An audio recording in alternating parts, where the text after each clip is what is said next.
گزشتہ 5 سالوں میں لائف لائن صارفین کے لیے بجلی کے نرخوں میں 70% اضافہ ہوا ہے۔ اسی مدت کے دوران فی کس بجلی کی کھپت 650 یونٹس رہی۔ بجلی کی قیمتوں میں بڑے اضافے نے ایک ایسا منظرنامہ تشکیل دیا ہے کہ جہاں بجلی کی کھپت تقریباً ایک جیسی ہے، تاہم اس کی قیمت گھریلو صارفین کے لیے قابل برداشت نہیں رہی۔ حکومت نے توانائی پر سبسڈی کے لیے 1 کھرب روپے سے زائد خرچ کیے ہیں، جس کا مطلب ہے کہ پہلے سے خسارہ زدہ بجٹ کو مزید خسارے سے دوچار کرنا۔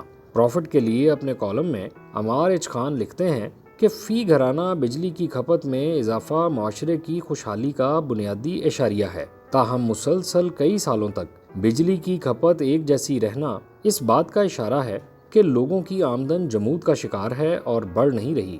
قیمتوں میں اضافہ بجلی کی کھپت کو مزید کم کرنے کا باعث بنتا ہے۔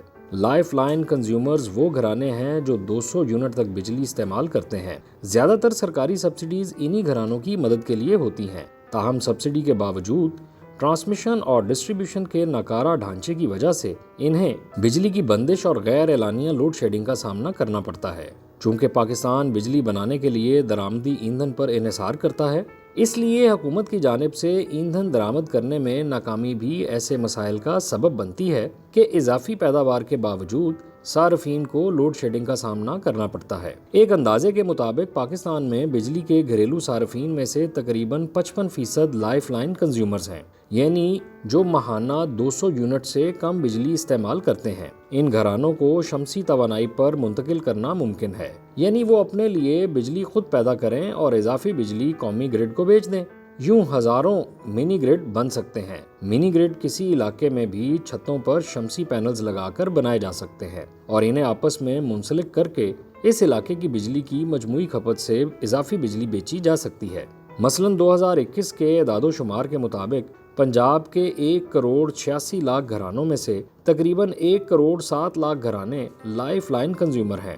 گو کہ یہ ممکن نظر نہیں آتا، لیکن اگر یہ 1 کروڑ سے زائد گھرانے منی گریڈز والی اسکیم پر عمل کریں، 25% ڈاؤن پیمنٹ حکومت ادا کر دے، تو اسکیم کی مجموعی لاگت سالانہ سبسڈی کی رقم سے کم ہوگی جو حکومت پاور سیکٹر کو دیتی ہے۔ فی الوقت پاکستان میں امیر گھرانوں نے ہی چھتوں پر مکمل سولر سسٹم لگوا رکھے ہیں۔ پاور سیکٹر کو سالانہ سبسڈی دینے کی بجائے حکومت اسی رقم سے لائف لائن صارفین کے لیے رعایتی نرخوں پر ایک مکمل روف ٹاپ سولر سسٹم کی فائنانسنگ کی سہولت فراہم کر دے تو سونے پر سہاگا ہو سکتا ہے۔ اندازاً 1 یا 2 کلو واٹ کا سولر سسٹم کسی بھی لائف لائن صارف کی بجلی کی ضرورت پوری کر سکتا ہے۔ فرض کیا سولر پینلز اور دیگر سامان خریدنے کے لیے 20% ڈاؤن پیمنٹ کی ضرورت ہے، تو اس کی آدھی رقم حکومت دے سکتی ہے، جبکہ آدھی ڈاؤن پیمنٹ مالک خود ادا کرے، جبکہ بقیہ رقم کوئی مالیاتی ادارہ رعایتی شرح پر فراہم کر سکتا ہے اور اس رقم کی واپسی قسط وار ہو جو ماہانہ بجلی کے بل کے برابر ہو۔ اس طرح وہ گھرانہ کچھ ہی سالوں میں سولر سسٹم کی مکمل ادائیگی کر سکتا ہے۔ اس سکیم سے حکومت کی سبسڈی کو قابل تجدید اور متبادل توانائی پیدا کرنے کے لیے کیپٹل انویسٹمنٹ میں تبدیل کیا جا سکتا ہے، جو صارف کے لیے کیش فلو کا مسئلہ ختم کر کے اسے سستی بجلی تک آسان رسائی دے سکتی ہے۔ بجلی کی تقسیم کار کمپنیاں اس میں اہم کردار ادا کر سکتی ہیں۔ ہر تقسیم کار کمپنی جانتی ہے کہ کسی خاص گھرانے کی بجلی کی ماہانہ کھپت کتنی ہے اور اس کی ادائیگی کا رویہ کیسا ہے، یعنی وہ باقاعدگی سے بل ادا کرتے ہیں یا نہیں۔ ان اعداد و شمار کی بنیاد پر گھرانوں کا کریڈٹ اسیسمنٹ کیا جا سکتا ہے۔ کریڈٹ اسیسمنٹ کی بنیاد پر انہیں سولرائزیشن کے لیے فائنانسنگ کی سہولت دی جا سکتی ہے، لیکن اس اسکیم کو شروع کرنے سے قبل ضروری ہے کہ بجلی کی تقسیم کار کمپنیوں کے ڈسٹریبیوشن انفراسٹرکچر کو اپ گریڈ کیا جائے، جو تقریباً ناکارہ ہو چکا ہے اور جس کی وجہ سے کمپنیاں مسلسل نقصان اٹھا رہی ہیں، کیونکہ منی گرڈ سے پیدا شدہ بجلی بھی اسی سسٹم سے صارفین تک تقسیم ہوگی۔ ان کمپنیوں کی صوبوں کو منتقلی بھی سولرائزیشن اسکیم کی ترقی میں کردار ادا کر سکتی ہے۔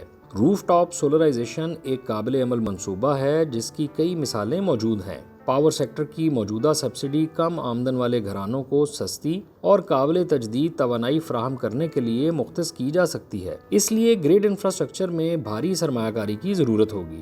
تاہم اس اسکیم سے جو ممکنہ معاشی اور سماجی فوائد ہوں گے وہ آگے چل کر ان اخراجات سے کہیں زیادہ ہوں گے جو انرجی سبسڈی کی شکل میں برداشت کرنا پڑتے ہیں۔ حکومت یا تو بھاری سبسڈیز کے اخراجات برداشت کرتی رہے یا پھر اس رقم کو ایک نئے منصوبے پر خرچ کر کے کم آمدن والے گھرانوں کی فلاح و بہبود میں حصہ ڈالے۔